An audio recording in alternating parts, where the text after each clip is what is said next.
설교를 시작하면서 여러분들에게 질문 하나를 던지면서 시작하려고 합니다. 여러분들은 삶의 목적이 무엇입니까? 이 질문에 대해 이 설교를 듣는 대부분의 사람들, 또 이 영상으로 예배를 드리고 있는 대부분의 사람들이 아마 이렇게 대답하실 겁니다. 나의 삶의 목적은 하나님께 영광을 올려드리는 것이다. 또 예수 그리스도의 복음을 전파하는 것이다. 아마 대부분 비슷한 답변을 하실 거라고 생각합니다. 그렇습니다. 우리는 예수 그리스도를 통한 구속의 은혜라는 하나님의 사랑을 받은 사람으로서 분명한 삶의 목적이 있는 사람들입니다. 그것이 바로 우리가 받은 하나님의 무한하신 사랑과 예수 그리스도의 구속의 복음을 전하며 이 세상 속에서 그 사랑을 실천하며 살아가는 것이죠. 그러므로 인해 이 세상의 빛과 소금의 역할을 잘 감당하여 하나님께 영광 올려드리는 삶을 사는 것, 그것이 우리의 분명한 삶의 목적입니다. 그렇다면 세상 사람들은 어떠한 목적을 가지고 살아갈까요? 이것은 사람마다 다를 것입니다. 어떤 사람은 좋은 집에서 살아가는 게 삶의 목적일 수 있고요. 어떤 사람은 좋은 직업 또는 좋은 직위에 오르는 게 삶의 목적이 될 수도 있습니다. 어떤 사람은 행복한 가정을 꾸리는 것이 삶의 목적이 될 수 있습니다.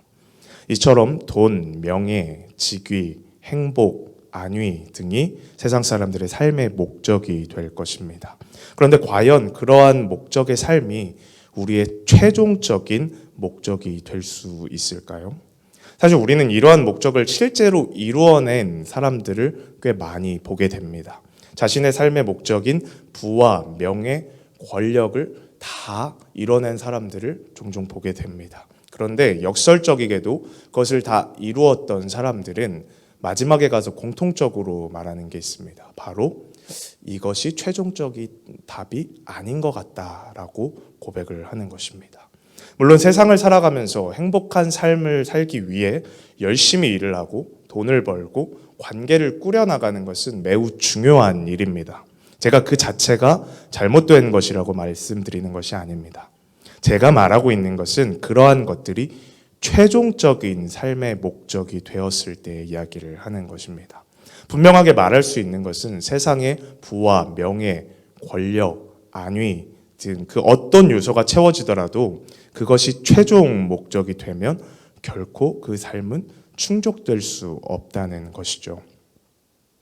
오늘은 이러한 관점에서 우리가 잘 알고 있는 한 여인에 대해 이야기를 나누며 은혜를 받고자 합니다.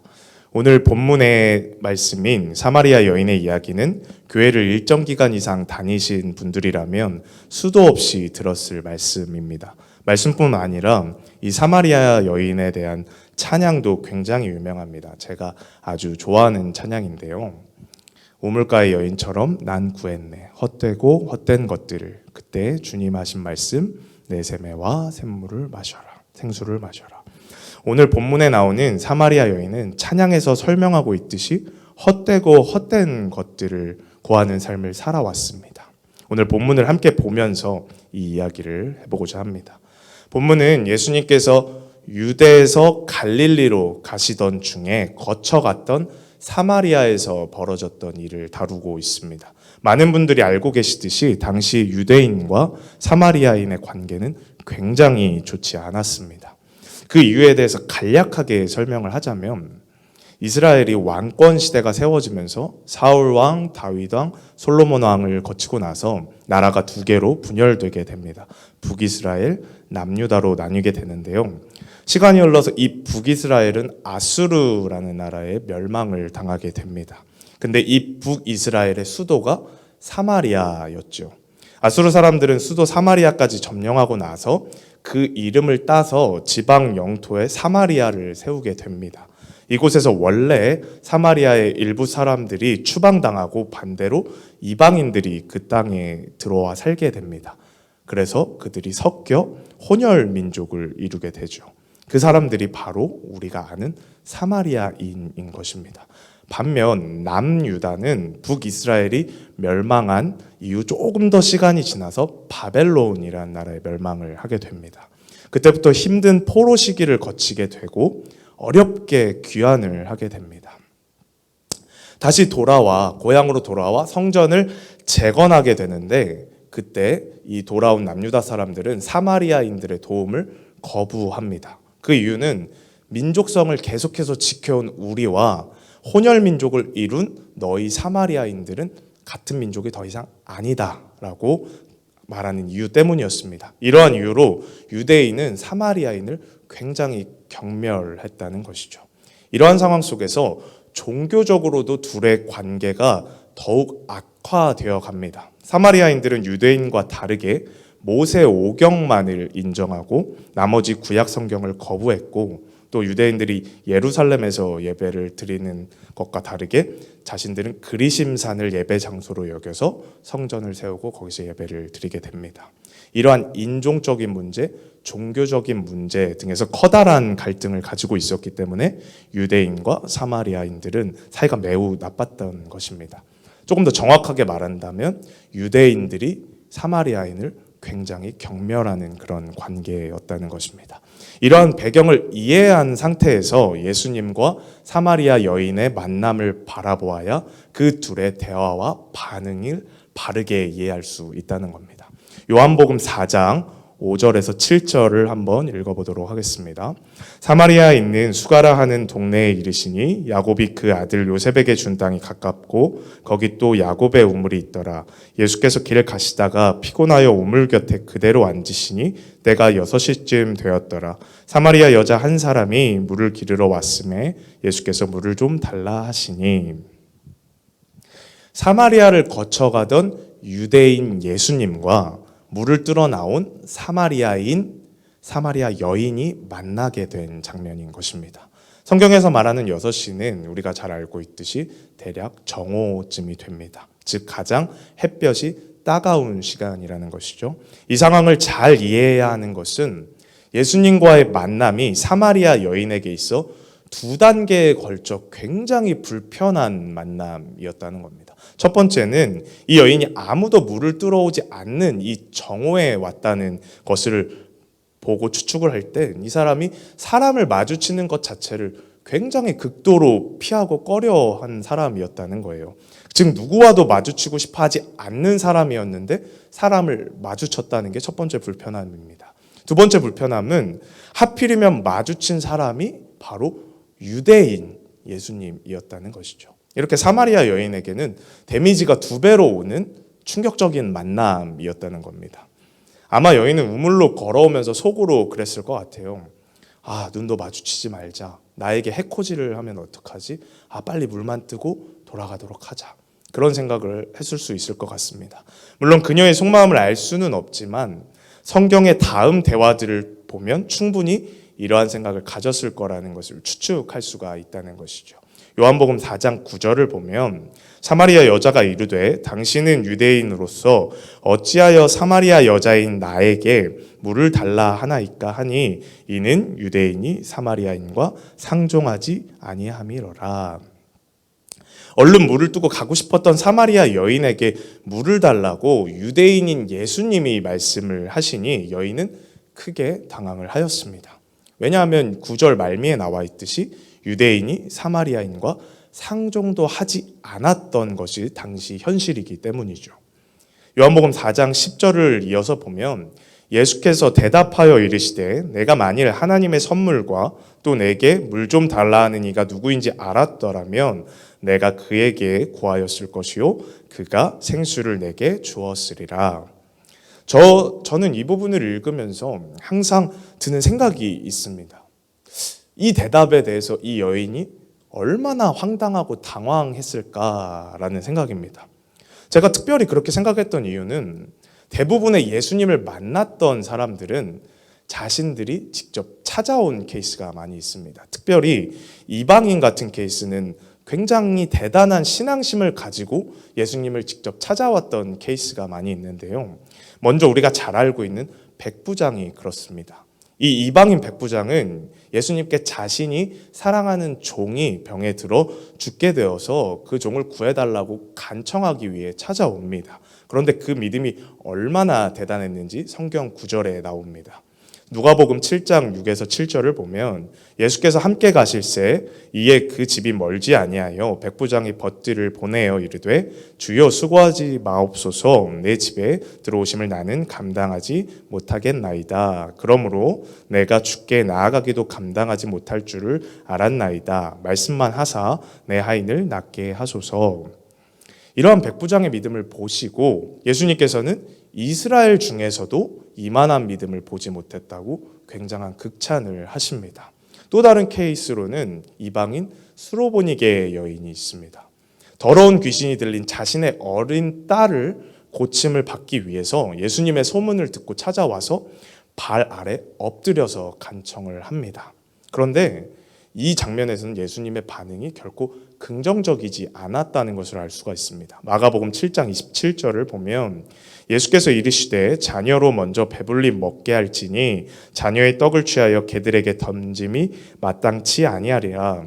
여자가 대답하여 이르되 주여 옳소 다마는 상 아래 개들도 아이들이 먹던 부스러기를 먹나이다. 이렇게 당시 이스라엘에 대한 우선권에 대해서 예수님께서 말씀하시면서 자신을 개에 비유하고 있습니다. 그 여인 입장에서는 자신을 개에 비유하고 있는 예수님에게 막 거부감을 드러내거나 이게 무슨 말씀이십니까? 라고 말할 수 있음에도 불구하고 끝까지 겸손한 모습으로 자신의 딸을 고쳐줄 것을 간청했다는 것입니다. 이 모습에서 굉장한 믿음을 가지고 있던 사람인 것을 알 수가 있죠. 제가 이 두 가지 케이스, 특별히 이방인의 케이스를 설명한 이유는 이 둘은 본인들이 마음의 준비를 하고 예수님을 찾아왔던 사람들이었다는 것입니다. 그러나 이 사마리아 여인은 자신이 결코 능동적으로 예수님을 찾아온 상황이 아니었다는 것이죠.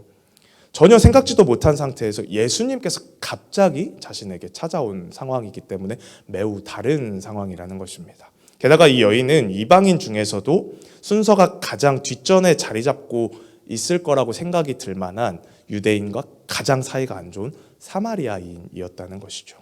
그렇기에 저는 예수님께서 10절의 말씀으로 말을 거셨을 때 예수님에 대한 이해관계도 없었고 자신이 찾아온 상황도 아니었던 사마리아 여인은 도대체 이분이 무슨 말을 하는 것인지, 도대체 뭐 샘물이니 뭐니 이게 무슨 말을 하는 거야? 나한테 와서 무슨 얘기를 하는 거야?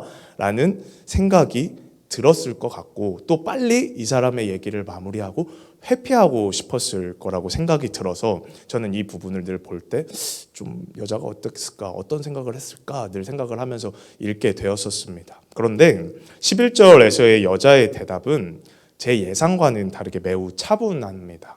여자가 이르되 주여 물기를 그릇도 없고 이 우물은 깊은데 어디서 당신이 그 생수를 얻게 싸움나이까. 굉장히 질문한 거에 대해서 바른 질문을 하고 있죠. 그런데 여기서 한 가지 오해할 수 있는 부분이 저 주여라는 단어인데요.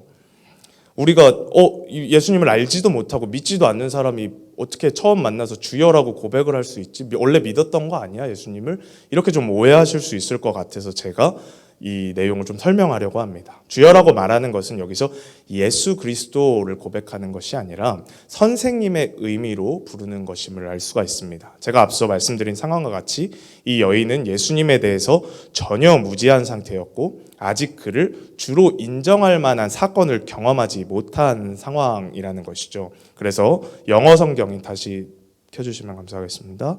그 여자가 이르되 주여 물기를 그릇도 없고 해서 저 주여는 NIV나 킹 제임스 성경에서도 다 Sir로 해석이 되고 있습니다. 그게 무슨 뜻이냐면 선생님이라는 것이죠. 그런데 다음 거 보여주시면 제가 아까 언급해드렸던 백부장이 주여라고 불렀을 때는 Sir이 아니라 Lord라고 부르고 있다는 것이죠. 그렇기 때문에 이 상황 속을 잘 이해한 상태로 사마리아 여인을 계속해서 이야기를 들으셔야 할 것 같습니다. 이런 상황이다 보니 여인은 당연히 예수님께서 말씀하신 생수의 의미를 잘 알지 못하고 세상적인 의미로 또 자연적인 의미로 오해를 하고 있었다는 겁니다. 사실 예수님을 주로 고백하고 그러한 눈으로 그의 기적을 바라보지 않는 자들에게는 이러한 오해가 늘상 있었던 일입니다.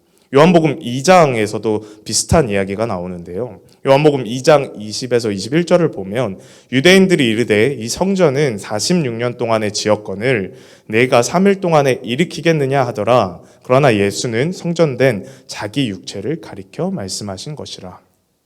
유대인들은 예수님의 말씀을 그저 자신들의 눈과 세상적인 눈으로만 바라보았다는 것이죠.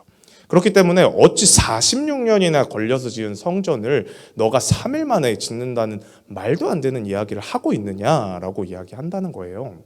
이는 예수님의 영적인 본 뜻을 이해하지 못해서이며 결국 예수님의 이러한 이야기를 허튼 소리로 치부해버리게 된다는 것이죠. 여인도 같은 상황에 있는 것입니다. 그러나 이 여인 이야기에서 한 가지 다행인 것은 여인은 예수님의 말씀을 오해는 하고 있지만 허튼 소리로 치부해버리고 있지는 않다는 것입니다. 그리고 오히려 예수님의 말씀에 흥미를 갖고 계속해서 본인이 질문을 던지고 있다는 것이죠. 이러한 여인에게 예수님께서는 대답하십니다. 요한복음 4장 13에서 14절 예수께서 대답하여 이르시되 이 물을 마시는 자마다 다시 목마르려니와 내가 주는 물을 마시는 자는 영원히 목마르지 아니하리니 내가 주는 물은 그 속에서 영생하도록 솟아나는 샘물이 되리라. 예수님께서는 10절에서도 언급하셨던 생수가 어떤 것인지 좀 더 명확하게 14절에 와서 설명을 해주고 계신 것입니다. 10절을 14절과 묶어서 다시 한번 정리해 보려고 합니다. 10절을 다시 보게 되면 중요하게 보아야 할 그 대목들이 있습니다. 바로 하나님의 선물과 너에게 물을 달라고 하는 이 그리고 생수입니다. 10절의 문맥을 천천히 보면 너가 너에게 물을 달라고 하는 이가 누구인지 알고 하나님의 선물을 알았다면 그에게 그 선물을 구하였을 거라고 말하고 있습니다. 즉 여기서 말하는 선물이 바로 너에게 물을 달라고 하는 내가 주는 이 생수다라고 말하고 있는 것이죠. 이 생수에 대해 14절에 이어서 설명을 해주고 있는 것입니다. 이 생수를 마시는 자는 영원히 목마르지 않고 그 속에서 영생하도록 솟아나는 샘물이 될 것이라고 말을 하고 있는 것이죠. 그래서 하나님의 선물, 생수, 샘물, 하나님의 선물과 생수와 샘물이 다 같은 것을 의미하고 있다는 뜻입니다. 이러한 생수의 개념에 대해서 우리가 조금 더 깊이 있게 이해하기 위해서는 요한복음에 나타난 다른 생수에 대한 이야기를 살펴볼 필요가 있습니다. 요한복음 7장 37에서 38절을 보면 명절 끝날 곧 큰 날에 예수께서 서서 외쳐 이르시되 누구든지 목마르거든 내게로 와서 마시라. 나를 믿는 자는 성경의 이름과 같이 그 배에서 생수의 강이 흘러나오리라 하시니, 방금 읽은 이 말씀과 14절 말씀과 공통적으로 말하는 생수의 특징이 있습니다. 그것이 무엇이냐면 방금 4장 14절에서 영생하도록 솟아나는 샘물이라고 표현을 했고 7장 38절에서는 그 배에서 생수의 강이 흘러나오리라 라고 말하고 있습니다.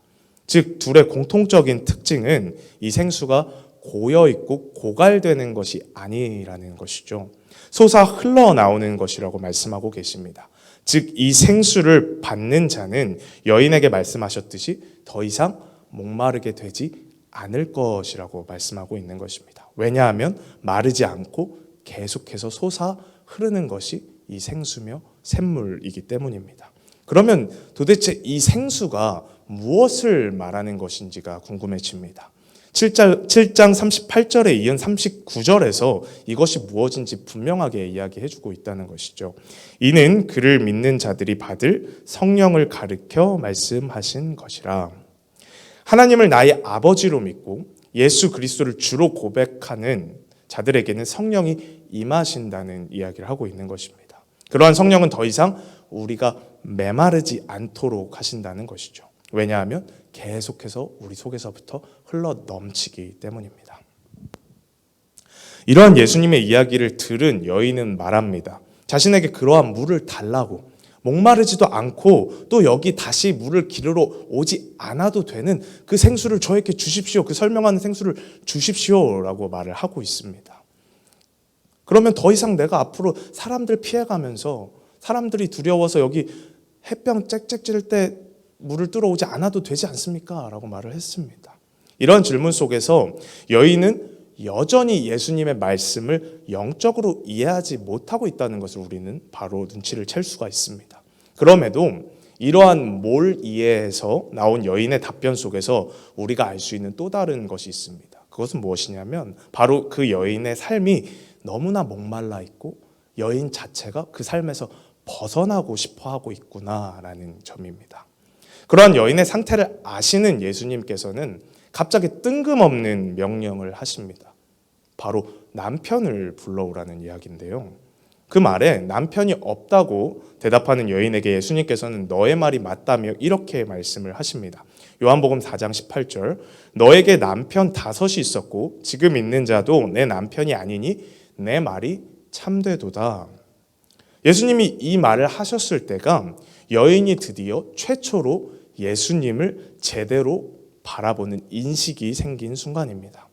예수님께서는 이 여인하고 대화를 할 때 계속해서 이 여인이 세상적 가치관에서 벗어나지 못한 상태로 자신의 이야기를 듣는 것을 보시고 그 여인의 그러한 가치관을 깨뜨리고 올바른 신앙으로 나아가는 길을 열기 위해 이러한 말씀을 하셨다는 거예요.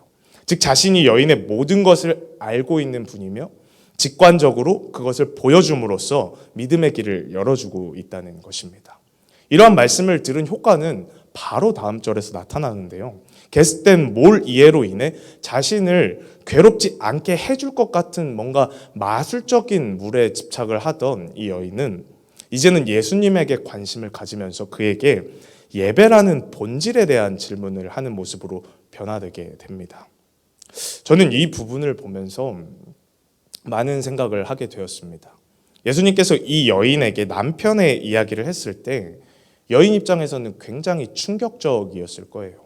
왜냐하면 그러한 사실은 매우 숨기고 싶었던 사실이기도 하고 또한 이 이야기를 절대 알 수 없을 법한 사람이 모든 것을 알고 있으니까 너무나 충격적이었을 겁니다. 그런데 동시에 저는 반대로 좀 기뻤을 거라는 생각도 했어요. 왜냐하면 누구에게도 터놓고 말할 수 없는 이 이야기를 내가 말도 하지 않은 어떤 사람이 다가와 이 얘기를 해주고 있으니 뭔가 이 얘기를 나누고 싶다라는 생각이 들었을 것 같아요.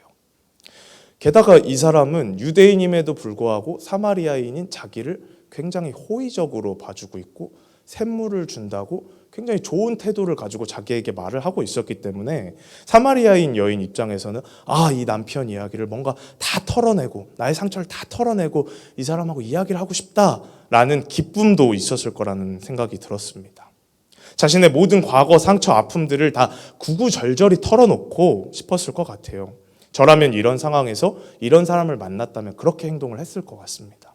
그런데 이 여인은 그러한 이야기를 구구절절히 하고 있지 않다는 겁니다. 자신에게 있어 예수님에 대한 인식이 바뀐 남편의 이야기가 딱 나왔을 때 그 이야기가 끝나자마자 자신의 이야기를 구구절절히 이어간 것이 아니라 바로 다음 질문이 예배에 대한 질문이었다는 것이죠. 저는 이 부분이 이번 설교를 준비하면서 가장 크게 와닿았던 부분입니다. 우리는 세상 속에서 어려움에 빠져 있을 때 또 내가 수많은 고통을 겪을 때 본질에서 시선이 벗어날 때가 많다는 겁니다. 그 문제 자체가 본질이 되어서 정말 본질이 되어야 할 하나님이 뒷전으로 밀리게 되는 경우가 많다는 거예요. 오늘 사마리아 여인에게 남편이 5이나 있었고 지금 있는 사람도 남편이 아니라는 이야기는 그녀의 삶이 결코 일반적인 삶이 아니었다는 것을 말해주고 있습니다. 그리고 사람들을 피해 정오의 물을 기르러 오는 모습과 예수님께서 샘물을 주신다고 했을 때 그거를 뭘 이해하는 상황 속에서도 간절히 원하는 모습까지 여인은 이 삶에서 매우 벗어나고 싶어 했다는 것을 우리는 알 수 있습니다. 그런데 그 벗어나는 방법이 더 이상 여태까지 살아왔던 자신의 방식, 새로운 남자를 또 찾고 새로운 남편을 또 만들고 6번째, 7번째, 8번째를 만드는 것이 아님을 이 여인은 깨달았다는 것이에요. 그래서 이 여인은 예수님께서 남편 이야기를 했을 때 그와 관련된 이야기 속에서 해답을 찾으려고 하지 않았다는 것입니다. 주여, 제가 지금 만나는 남자가 제 평생의 남편이 될 사람입니까? 주님, 다음 남자는 어디서 만날 수 있습니까? 어떤 남자입니까? 어떻게 생겼습니까? 이런 질문을 하지 않았다는 거예요. 예수님의 말씀 후 바로 물어본 질문은 본질에 관한 질문이었다는 겁니다. 이러한 서사가 있기 때문에 저는 사마리아 여인의 이야기를 굉장히 좋아합니다. 앞서 언급했던 백부장의 이야기나 수로보니게 여인의 이야기도 그 믿음이 너무 훌륭하고 귀감이 되는 이야기입니다. 그런데 저는 제가 얼마나 연약하고 부족한 사람인지를 알기 때문에 사마리아 여인에게 훨씬 더 많은 감정이입이 됩니다. 그래서 이 본문을 훨씬 더 많이 보게 되는 것 같습니다. 이렇게 예수님께서는 사마리아 여인에게 샘물에 대한 설명을 자세히 해주시고 그럼에도 그 뜻을 알아듣지 못하는 여인에게 남편 이야기를 통해 들을 마음의 문을 열어주시고 그 이후 본질인 예배에 대해 질문을 하는 여인에게 대답을 해주십니다. 이렇게 여인의 스텝에 맞춰 차근차근 걸어가 주셨다는 것이죠. 그리고 본질인 예배의 질문에 대한 대답이 바로 우리가 너무나 잘 알고 있는 이 말씀인 것입니다. 요한복음 4장 24절 하나님은 영이시니 예배하는 자가 영과 진리로 예배할지니라. 아멘. 앞서 유대인과 사마리아인의 갈등을 다루면서 언급했었던 예배드리는 곳이 예루살렘이 맞는 것이냐 그리심산이 맞는 것이냐 라는 것에 대해서 질문을 하는 여인에게 예배의 중요한 본질은 장소가 아니라 영과 진리임을 말씀해주고 있는 것입니다. 진리는 요한복음 14장 6절에서 나오는 나는 길이요 진리요 생명이니 해서 말씀하신 것 같이 예수님 자신을 말하는 것입니다. 또한 영은 그를 믿는 자에게 부어 넘쳐 흐르게 하는 생수, 즉 성령을 말하는 것입니다. 즉 이러한 영과 진리로 예배를 드리는 것이 예배의 본질임을 말씀해주고 있는 것입니다. 이러한 말씀을 듣고 변화된 여인은 사람들을 피해 정오의 물을 기르러 다니던 삶에서 오히려 자신이 사람들에게 찾아가 자신이 만난 그리스도를 전하는 인생으로 변하게 됩니다. 그리고 그 여인의 이야기를 듣고 많은 사람들이 예수님을 찾아왔다고 성경에 기록되어 있습니다. 말씀을 마무리하려고 합니다. 오늘날 많은 사람들이 이야기합니다. 이제는 교회에서 더 이상 세상 사람들의 요구와 니즈를 채워줄 수 없다고 말을 합니다. 세상의 스마트폰 하나도 이제는 교회가 이길 수 없다라고 많이들 말하고 있습니다. 그런데 오히려 저는 이 이야기가 더 반갑게 느껴지는 마음이 생깁니다. 왜냐하면 이제는 정말 승부를 볼 수 있는 것이 본질밖에 남지 않은 시대가 되었기 때문입니다. 갑옷, 방패, 투구, 창 다 가지고 그것으로 싸움을 하다 보면 그것들에 자꾸 시선이 뺏기게 됩니다. 그런데 이제 더 이상 이러한 것들로 싸움이 안 된다는 것을 우리가 깨달아서 나에게 들려진 이 검밖에 없구나 라는 것을 깨달을 수밖에 없는 시대에 우리가 도달했다는 것입니다. 그래서 이 검 하나에 온 신경과 집중을 다할 수밖에 없는 시대를 우리가 살고 있다는 것입니다. 저는 이 시대가 우리에게 이 검 하나로 승부를 보라고 요구하는 시대라고 생각합니다.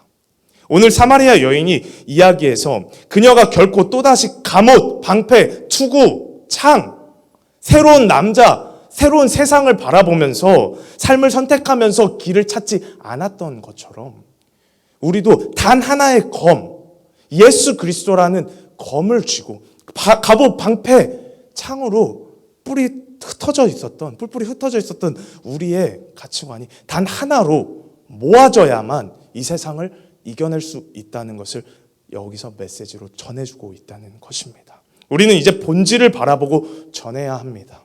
그렇게 할 때 우리가 살아가야 할 목적과 사명이 더욱 뚜렷해지는 것입니다. 더 나아가 아직도 삶의 목적을 몰라서 방황하며 아직도 정오의 사람들을 피해 우물가를 찾아오는 삶, 다음 남편을 찾아서 매일매일 메말라서 살아가는 삶을 사는 세상 사람들에게 본질을 깨우쳐 줄 수 있다는 것입니다. 그러므로 너희가 최종적으로 가져야 하는 삶의 목적은 더 이상 좋은 집, 좋은 직장, 부와 명예 그런 것이 아니다 라고 말을 해줄 수 있다는 거예요. 바로 지금도 살아계셔서 역사하시는 하나님과 나를 위해서 돌아가신 우리를 구원하신 예수 그리스도 그리고 내 안에 흘러넘치는 생수 그 생수와 같은 성령님을 의지하며 동행하는 그 삶 그것이 최종적인 우리의 삶의 목적이 되어야 한다고 우리가 선포해야 하는 이 시대라는 것입니다. 그래서 오늘 이 말씀을 가지고 함께 기도를 하기를 원합니다. 하나님, 이 시간 기도할 때 이 세대는 더 이상 우리가 다른 방법으로, 세상과 비슷한 방법으로는 이 사람들의 마음을 잡을 수가 없는 시대가 되어버렸습니다. 마치 사마리아 여인이 계속해서 남편으로 길을 찾으려고 했을 때, 길을 찾지 못했을 때 예수님께서 생수를 통해 길을 열어주셨던 것처럼 이제는 우리도 생수로, 예수 그리스도만으로 이들을 변화시킬 수밖에 없는 단 하나의 길밖에 안 놓여 있습니다. 우리는 분명한 목적의식을 가지고 그것을 전달해야 하는 사람들입니다. 왜냐하면 이미 우리가 그것을 깨달은 사람들이기 때문입니다. 이 시간 우리가 그러한 목적의식을 가지고 우물가에서 괴로워하는 사람들에게 말씀을 전해서 그들의 삶의 목적을 바뀌게 하여 주시옵소서 라는 기도 제목을 가지고 함께 찬양 후에 기도하도록